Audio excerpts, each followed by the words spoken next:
So I want to take my leave to Ilora now. I want to go and make a video about the history and what the people of Ilora, what they do in Ilora. So kindly subscribe to my YouTube channel. If you are new here, please watch this video to the end. I'm very sure that you are going to love this video. Let's go to Ilora. Ilora is a community located in Mathojo local government area of Oyo State. Ilora was founded by a famous hunter called Akibio. According to history, facts, and records, Akibio settled in the land and later discovered its richness between the 15th and 16th century. Ilora has 28 villages and farm settlements. Akibio referred Ilora to be a land of fertility, which is Ilora, and later named her Ilora. The most popular work of this geographical area is known to be agriculture. And that's the reason why I decided to visit one of the biggest farms in this area, which is Matjo Farms. Ilé-iṣẹ́ ti wà ní Mathojo Farms. À ń sin adìẹ, àbọ́pà, à ń sin adìẹ tó ń yé ẹyin, a sì ń dá àwọn oko pẹ́pẹ̀pẹ́ náà. Ẹja wà tá à ń sìn lóríṣiríṣi. A lè mọ orúkọ mi sá. Orúkọ mi ni Mr. Mathojo. Mr. Mathojo. The native of Ilora town, Mathojo local government, Oyo State. Mathojo nínú Mathojo lẹ ti get Mathojo. Bẹ́ẹ̀ni. Ṣé Matthew wà nínú ọkọ yín? Bẹ́ẹ̀ni. Ẹ rò pé bó mo ṣe sáyé gẹ́ẹ̀tì pé Matthew nínú Mathojo. Ó wà ń bẹ̀. Ó ti tó bí ọdún mélòó báyìí tẹ́ ti ń ṣe family? Ọmọ ti tó bí 20 years. That means since 2004. Yeah, precisely. So kí ni ṣé àti kékeré lẹ ti nífẹ̀ẹ́ family àbí ìgbà tẹ́ dàgbà lẹ́kàn feel like, because according to what I read, I thought someone said you are a doctor or a professor. Should that be true? None of the two. Okay. I'm an educationist. Okay. Yes, I obtained my Master of Education at the University of Ibadan. You are? Yeah. Wow. After I finished, I established this farm. So nearly every one of us are farmers. So our forefathers, they are subsistence farmers. Okay. So we that goes to school, we now think, how do we change this type of farming system? So we are now in era of mechanized farming. Mechanized farming. What's mechanized farming? Where we use machine to do most of our farmings. Okay. That means mechanized farming wà ìyẹn ni àwọn tó máa ń fi machine. The other one wo ló tún wá ṣe traditional farming yẹn? Traditional farming tó yẹ pé ọkọ́ nìkan ni wọ́n fi ń ro oko. But this time around, mechanized farming ni à ń ṣe. Okay. Which is almost commercial farming. Okay. So basically mechanized farming yẹn ó wà more convenient ju local traditional farming. Yes, all convenient and though capital intensive. Yes. Because ẹ máa ná owó ń bẹ̀ gidi gan. Ẹ hire machine. Ìtẹ́ ṣiṣẹ́ yóò pọ̀. Bí ìgbà tó jẹ́ pé you send money on an errand. Owó lọ ṣiṣẹ́ fún mi. So yóò ṣe kọjá ìtagbára tó lè ṣe lọ. Mathojo on its own, kí làwọn base lé lórí? Is it just poultry or they also deal with agriculture? Both. À ń ṣe farming and poultry. Even we have fishery. Wow, fish pond. Yeah.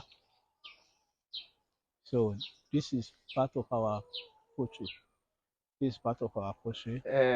Broiler. This is layers. Okay, layers. This is layers. This is broiler. Okay, that's broiler. The other side is layer. So bíbá yìí sìn ó máa tó be like 1 or 2 acres àbí? Bíbá yìí tó 10 acres so. 10 acres. But kò ń ṣe gbogbo 10 acres ẹ lè máa access lójoojúmọ́. A máa ń fi páàtì rẹ̀ la fi ṣe pẹ́ẹ̀nì yìí, others a fi ń dá oko ni. Bí àwọn kan náà wá ń dá bẹ̀. Agbègbàdo, agbègẹ́, agbèsù. Ẹ má bínú sá. Okay. Despite the fact that we have farm like this in Nigeria, why are we still running out of food? The problem is that majority of people they don't do anything. Majority of people, they don't do anything. They are looking for white collar job, which is no more in existence in Nigeria again. No more in existence in Nigeria again. So this is our maize farm. Okay. And we have cassava farm also. Okay. So I can just take you there. This is our pen. This is our pen. But ní farm yìí sìn, ó máa tó bí staff mélòó tó operate? I need up to 10 staff. 10 staff. We have cattle. Cattle wà nínú farm tàwa yìí. Ó wà ńbẹ̀. So okay, pé wọ́n distance ra wọn ni àkànlé lógun lọ́ọ̀kan. Okay. But ẹ má bínú sá o. Okay. Ṣé Ilora bó ṣe wà ń sìn? Apart from this farming job, what other job náà tún máa ń ṣe ní Ilora? And kí ló bá iṣẹ́ àgbẹ̀ Ilora tó fi wá fẹ́ di ọ̀fẹ̀rẹ̀jẹ̀gẹ̀ ní Ilora ju ìlú yòókù lọ? Is there any history behind it? There is no particular history about it. Availability of land is one factor. Then nǹkan téèyàn jogún téèyàn wá improve lé lórí. So ara factor tí ó wà nìyẹn. Cattle wà nìyẹn. Okay. You see it? Wow. Cattle wà nìyẹn. Fish pond ni àbí? Fish pond wà ńbẹ̀ yẹn, àtúnni ńbẹ̀ yẹn. We have a natural one, ó wà nísàlẹ̀ ńbẹ̀ yẹn. Èyí tá a ṣe concrete a máa débẹ̀ ńbẹ̀ yẹn. So bẹ́ẹ̀ ni ó wà. So a fẹ́ plow àwọn eléyìí láti lè gbin dry maize. A fẹ́ ṣẹ̀gẹ́ ńbẹ̀ níbẹ̀. Okay. But ó ṣeé ṣe kí outsider kó wá sí Ilora kó wá invest. Dáadáa, orí ọ̀fẹ́ tẹ̀ ń sọ yẹn is not a native of this land. It's from Osun State. Wow. There are many people like that. But kò sílẹ̀ mọ́ fún èèyàn báyìí o. Òun kálukú máa rà á ni. Èèyàn máa rí tí èèyàn bá ti dé. Tán bá fẹ́ ra ilẹ̀ ní Ilora sí fún farming, ó máa tó bí èlò? An acre is from, I think, 300 and above. 300,000 naira per acre. So. But ṣé yàtọ̀ sí farming ṣáwọn èèyàn ń gbé Ilora náà? Sí ìlú tẹ́ là kọjá yẹn, ìlú ni àwọn èèyàn ń gbé bẹ́ẹ̀ lóríṣiríṣi. So. Bóyá ẹ jẹ́ ká débi àwọn artificial àti. Okay, let's go there. Mo mọ̀ pé farm máa ń wà nílùú, but báwo wá ni farm ṣe wá fẹ́ pọ̀ ju iye kíní lọ tó bá jẹ́ pé basically ó máa wò pé okay sì ṣe most of this farm produce tó wà ní Ilora báyìí ṣé ẹ máa ń tà síta ni àbí within Nigeria? No, within Nigeria náà ni. Within people will come from Kano, people come from Lagos, Port Harcourt, and so on. Wow. From big cities. Why is it tó tún wá jẹ́ wípé we are still now complaining of food scarcity, that scarcity, and also ẹyin, why is kí ló dé pé ẹyin tún wá wọ́n ju bó ṣe lágbára lọ? When we have tons of people doing layers business that they are doing egg oven and oven. The cost of production is very high. Cost of production. Cost of production. Maize is very expensive. Soya is very expensive. So likewise labor. Likewise labor. But is there anything that can be done to reverse the situation? Because look, àwa náà lè kéré, but there was a time that we know that all these things are not that expensive. So only nǹkan tó lé epo ṣe. If government can come to our aid, this is fish fund. We still have another one. This is the artificial one, abi? This is artificial one.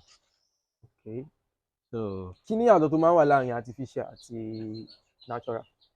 natural one, they have rapid development than the artificial one. What aids the rapid development? Is it because this one they are conquered or what? Yeah, this one they are conquered, but the artificial one, if you don't feed them, they will still get something to eat from the land. That means the natural one, they are liable to see food than the artificial one. Yes. Torí pé ilẹ̀ lásán làwọn yẹn wà bí. Bẹ́ẹ̀ ni, torí pé lẹ́nu wà. So irú àwọn ọmọ ẹja wo wá léèyàn máa ń fi sáwọn fish pond yìí? Catfish. Ẹja àrọ̀. Àwọn ẹja dúdú tó máa ń láti pa yẹn. Àwọn ẹja àrọ̀ ni. So basically catfish nìkan lè rí ẹ̀ báyìí. Catfish ni à ń rí ẹ̀ báyìí. This is Cumba Farm. Cucumber. Ṣé wọ́n ṣe cucumber ní south west wa? This is Cumba Farm. Ṣé òun là ń wò lọ́kàn ni àbò là ń wò báyìí? This is Cumba Farm. Oils and flower ni. Flower táwọn wí cucumber ni. Cucumber ni. Bó ló ṣe máa rí tó bá dàgbà? Kò ní pẹ́ ṣe. Cucumber. The green fruit tó máa ń dàbí. Ó yẹ kó ti by next week á ti gbogbo flower yẹn. This is cucumber. This is how cucumber. Kí náà fi máa ń gbé? Àṣìdì ẹ̀ náà ni. Wow. But tó bá wù ṣé ó máa ń ga sókè? Kò ní ga o, ilẹ̀ tí ó wà nìyẹn. So ìwọ máa ń wù láti ilẹ̀ ni? Yóò so ní.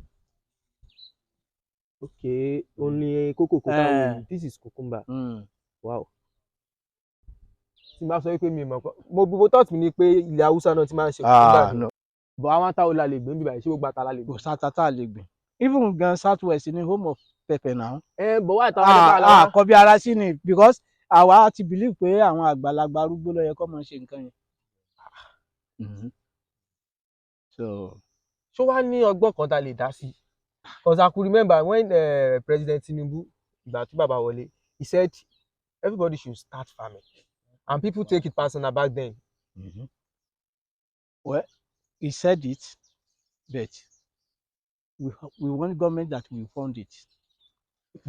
We can't do anything. Báwo ni government ṣe fẹ́ fund it? Because I could remember there was a time that they said government tried to sponsor some kind of farms, and at the end of the day it end up being more of people doping the government. Pé àwọn míì nǹkan bá láwọn máa fowó yẹn ṣe kọ́ náà máa ń fi ṣe.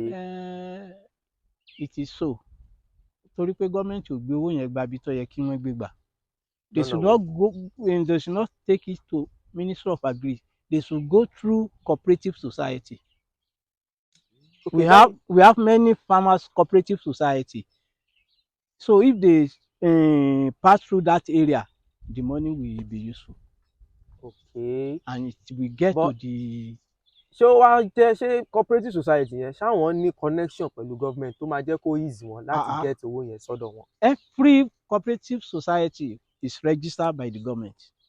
So that means it's almost 20 years that you have been in this business. You've not even received any help from the government, even once? Not at all. Have you tried to make a kind of proposal to the government for that kind of stuff? Because ẹ mọ̀ pé àwọn ẹ̀yin àgbà náà lè máa ń pàwé pé tí òkè bá bá mọ̀ wà bókè. Gbogbo ọ̀pọ̀lọpọ̀ effort, not only me, láti make, but our voice is not here at all. But in what way do you think you can maybe you can talk to the government to help in this kind of situation? And how do you think you can convince them? You know, there is something about government these days. Before they can start anything or do anything, you have to convince them. So they will know, okay, this stuff that we are planning to do is not going to be a scam like the one that we have done. Ẹ kàn sọ pé kíní kan tó bá ṣẹlẹ̀ ló mọ́ bóyá wọ́n wò pé àwọn táwọn ti ṣe gbà wá sẹ́yìn ló fà á tí wọ́n tún fẹ́ fi invest sí another one. Bóyá tí wọ́n bá rí farm kan tó convince, bóyá wọ́n tún lè try luck or something like that. Well, irú program tẹ́yìn ṣe yìí, number one, if this program can be here, maybe on the radio, television, and so on, I think government will listen and hear that one than each farmer looking for one help or the other. That's number one. Number two, if government want to assist farmers, they should go through cooperative. Now, we have one cooperative called Tepan. If they can give us kí ni fún mi ní tẹ́pà yẹn? Table Egg Association of Nigeria, àwa association tá à ń sin adìẹ tó yẹ pé ẹyin nìkan làdìẹ wa ń yé.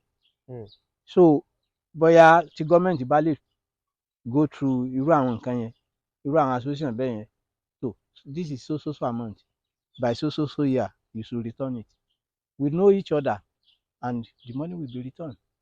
But reverse is the case. Reverse is the case. Reverse is the case. Well, I think kí ni different tó máa ń wà láàrin farm settlement àti normal farm like this? Farm settlement, it is established by government. Let's assume someone put 100K on farm. I'm just assuming. Okay. Is there probability that such person is going to make the money back? Yes, now. Because I have an instance that someone invested a whole lot of money into farming and he lost brutally. And that person almost returned first when he had the into heart attack. What caused it? Because then alone ṣe ẹdìẹ pé gbogbo ẹdìẹ dẹ́kun. Ṣé fate nìyẹn ni àbí luck àbí kádàrá? Ṣé ẹni yẹn ṣó gba ìtọ́ni lọ́dọ̀ àwọn tó mọ̀ nípa adìẹ rí tó fi bẹ̀rẹ̀? Gbogbo nǹkan ó nílò education. Tí èèyàn bá mọ̀ nǹkan nípa nǹkan, èèyàn ó béèrè.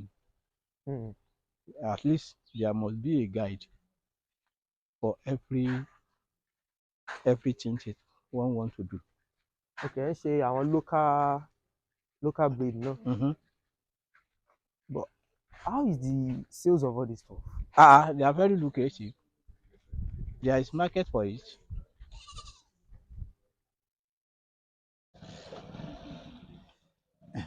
That we have some part that they base in a feed mill, feed mill. How accessible is that? Like, how is that one an easy job? Because I thought feed mill is done by all these foreigners, like all these Hope, chicken, and stuff like that. Is he homemade like other stuff, or they imported their materials? Wow. 90% of their material, they are locally made. So they get their material from local farmers.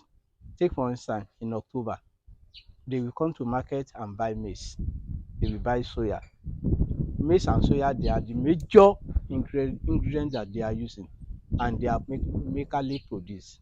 We too will make use of maize, soya, and produce the feed mill. Yes, we produce for our own consumption. Okay. For our own consumption. This is our feed mill. You can go. This is our feed mill. So this is maize. Basically, this feed mill is just for you. It's and just your for company. You don't sell. No, we don't sell. And let's assume maybe one of your neighbor needs feed mill too. Chairman Yayo. No. Individual. Homemade and home use. Yeah. Okay, but it just for our own. So you have your own formula you use. Yeah. That's different from the one they sell. But is it possible that you run out of feed me and you buy from outside? It's possible. And could there any repercussion? No. That's the formula formula same formula like everybody man. Just a little difference. It's similar. It's similar. Okay. Every formula is similar. Just a little changes. To be how many years guys you want in dáko ní Ilora? Ṣé dáko? Ṣé láti gbà wáṣẹ́ ni? Láti gbà wáṣẹ́ ni o. Àbí 2020 years. Rárá o, láti gbà wáṣẹ́ ni o. Many century. The government tí wọ́n ti lè assist farmers. Kí wọ́n lọ farmers cooperative society. Kí wọ́n lò wọn kí wọ́n lò wọn through farmer cooperative society. Loan yẹn máa dé ọ̀dọ̀ individual farmers tó jẹ́ pé within a stipulated time wọ́n á lè refund àwọn owó yìí. Tí wọ́n bá fún wọn lówó yìí within 2-3 years wọ́n á dówó yìí padà, oúnjẹ ó dẹ̀ ti pọ̀ ní ìlú. Area 1 nìyẹn. Area 2, government àwọn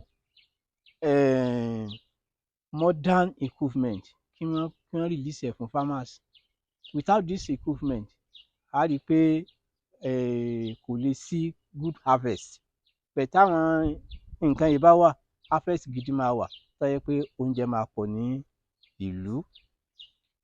À ń sọ̀rọ̀ yìí pé ebi ń pàlú. Tí ò bá sí iṣẹ́ àgbẹ̀, tí wọn ò bá ran iṣẹ́ àgbẹ̀ lọ́wọ́, oúnjẹ ò lè sí nílùú. So your company and what you do? Ilé-iṣẹ́ tiwa ní Mathojo Farms. À ń sin adìẹ, àbọ́pà, à ń sin adìẹ tó ń yé ẹyin, a sì ń dá àwọn oko pẹ́pẹ̀pẹ́ náà. Ẹja wà tá à ń sìn lóríṣiríṣi. Phone number? 080 34 30 5909 is my phone number. Address wọn ní Ilora? Mathojo Farm Ilora. Okay, anywhere tí ẹ bá ti ní Mathojo Farm Ilora. Yeah.